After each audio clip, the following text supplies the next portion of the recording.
Hello and welcome to On Leading with Greatness. My name's Jim Salvucci from Guidance for Greatness. This week's installment, what is wrong with bosses? Or how to stop bossing and learn to be a great leader. Big boss, man, can't you hear me when I call? Well, you ain't so big. You just tall. That's all. Luther Dixon and Al Smith. It is high time I come clean. Why am I always ragging on bosses in my essays? It's not that I hate every boss. After all, I was a boss, and while I'm sure a few of my people would argue I was just another bad boss, and sometimes I was, I always strived to improve and had evidence that I did so. As I became more experienced as a supervisor, I tried to assure that I was a whole lot better at leading than when I started. But I also knew I could be much better still. And that's the thing. Bosses can all be better. If you are a boss, don't despair. You can be a good boss. You can be a leader. You can be a great leader. The first step is to admit you have a problem. And the problem is, you are a boss. All too often, the last stop before hell is a corner office. I would further argue that being a boss is largely incompatible with being a great leader, with the caveat that there are some bosses who are great leaders. Like maybe 3. I kid, it's 8.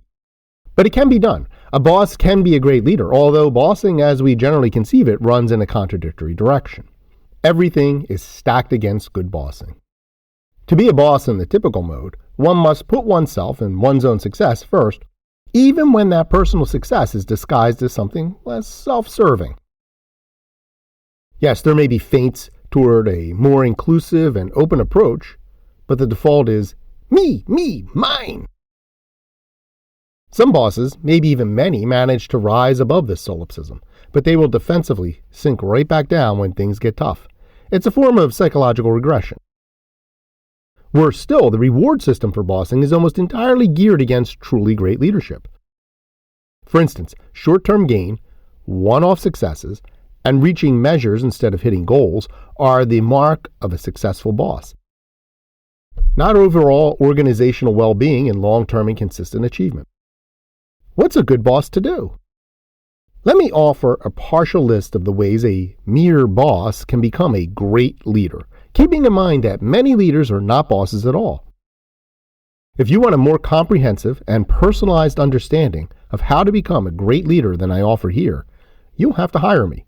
After all, I can't just give it all away. This boy's got to eat too. Before we begin, let me remind you of a few benefits of being a great leader. Great leaders know how to drive people toward a common good. They get others to do what needs to be done because they want to do it. Great leaders run highly productive organizations. Turnover is not an issue. Success is measured in actual collective achievement of goals, not by reaching individual measures. Most importantly, great leaders leave the world a better place than they found it. And now, a free but partial guide to great leadership. I have to say, I write about this stuff all the time, but here it is in small. 1. Preparatory to anything, great leadership is built on a foundation of human decency and integrity. Imagine a house that rests on a weak foundation. That house will eventually begin to sink into the earth, right? Same with leadership. Leaders who do not permanently ground themselves on human decency and integrity will sink into mere bossdom. Guaranteed. 2. Next is to know thyself. You must know who you are deep down to be a great leader. Your needs, peeves, drives, and desires. What about you pisses off others? What about you pisses you off? Start your self-explorations with an evaluation of your assumptions and values. What is most important to you? Live those values. 3. Now let's talk about communication. I don't mean just yakking at people. A good communicator starts with listening, really listening. Some people call this active listening. I call it shut up and listen, then maybe talk. It's hard as a boss because you're expected to speak and be authoritative and all that bullshit. Take command of the meeting. Demonstrate your authority. Great leaders know how to be in charge without taking charge. They empower their people. 4. Speaking of which, stop trying to be the authority and just be authoritative. You are the authority. Embrace your reality, but don't fall in love with it. 5. Related to communication is empathy. I'll write more on this at a later date, but empathy is one of the most overdone and misperceived concepts in our society. Here I mean it simply is trying to see things from another's perspective. Otherwise, you'll be talking at cross purposes. Oh, and seeing things from another's perspective includes how you yourself are seen. It's really hard to see yourself as others see you, so you need to find ways of getting feedback. See communication. As the American bard sang, "I wish that for just one time you could stand inside my shoes.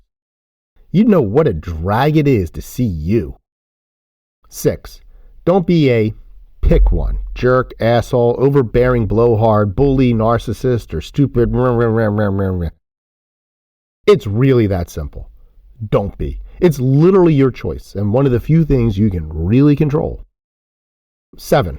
While we're on the topic, stop trying to control things. I've written about this a few times. Control is an illusion. The more you try to control, the less control you have. If you stick your thumb in every pie, you will just end up with a lot of ruined pies. Yada yada. 8. Learn to take risks. Learn to accept, not fear, failure, your own and others, and learn to learn from failure. We can call this curating risk and failing better. Admittedly, I struggle with this one. 9. Acknowledge as a leader that you need to have a healthy ego and are keen on gaining a degree of power. Great leaders seek power to accomplish something beneficial and never to lord it over others. And don't forget to regularly stuff that bloated ego in a sack and throw it in the river. There are a bunch of other do's and don'ts, such as starting with yes, solving problems rather than pointing fingers, always searching for a better way, and more subjects I've written on or may someday write on. The most important thing is that as a great leader, you can never stop. Do all this stuff intentionally all the time.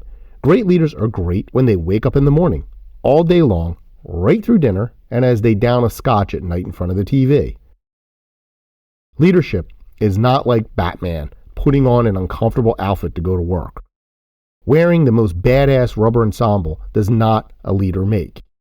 Let's face it, Batman is a sociopath. Leadership is more like being Superman. The ordinary Clark Kent thing, the guy in the glasses and flannel suit, is the costume, and that costume is not only a disguise, but wearing it all day potentially has another effect. It may, just may, keep the big guy a bit humble. Superman is an altruist. So, to be a great leader, whether you are a boss or not, you need to be most like super, fill in the noun of choice. Always going for greatness on the inside but presenting modesty outside to the world. Always being modest on the inside and guiding the world with your greatness. How can you be a great boss? How can you become a great leader? You deserve the best from your bosses, just as others deserve the best leadership from you, and I can help. Click on the essay for your free consultation and gift. Share your thoughts on this topic or participate in a discussion by leaving a comment or by contacting me directly by email. info@guidanceforgreatness.com. You'll need to register with Substack to leave a comment, which is painless and free. Please share this post on social media and don't forget to subscribe to have On Leading with Greatness sent weekly to your inbox. I look forward to hearing from you.